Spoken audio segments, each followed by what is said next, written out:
Sa dami ng ginagawa natin araw-araw, trabaho, negosyo, responsibilidad, minsan nakakalimutan na nating huminga. Lagi na lang tayong nasa hustle mode. Pero kailan nga ba nating sinasabing, tama na muna, pahinga na tayo? Kasi sa dulo ng lahat ng pagod, ang tanong lang naman, masaya ka pa ba?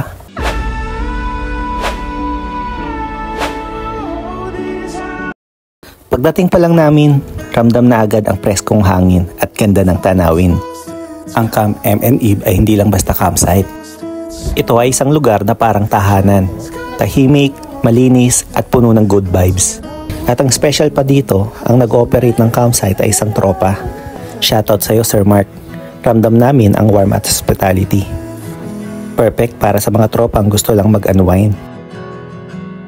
Sa Camp M&Eve, just enjoy the scenery of Taal in the distance. Perfect ang lugar na to para sa gusto ng escape from city life. Isang reminder na minsan, kailangan natin magpahinga para mahanap ulit ang sarili. Masarap pala sa pakiramdam yung wala kang iniisip kundi kung gaano ka kasaya sa moment na to. At habang naririnig mo yung tawanan ng tropa mo, mararamdaman mo, ito yung totoong kayamanan. Dito, simple lang ang kailangan mo.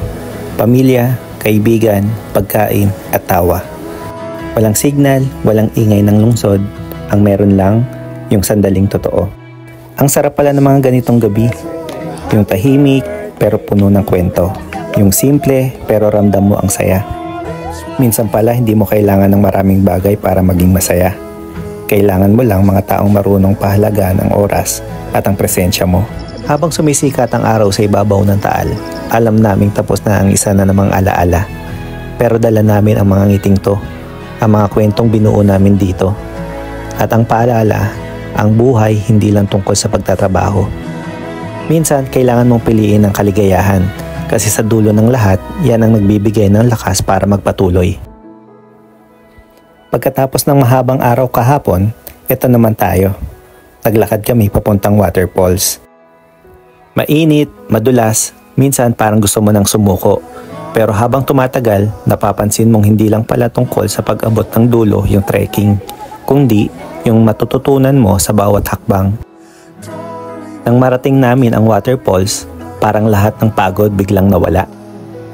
At sa moment na yon, na-realize ko, lahat pala ng mahirap may magandang kapalit kapag pinili mong magpatuloy.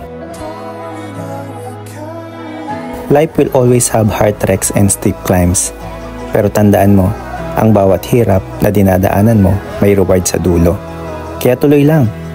Pero huwag kalimutang huminto paminsan-minsan para namnamin ang ganda ng paligid at ang higit sa lahat, ang ganda ng buhay.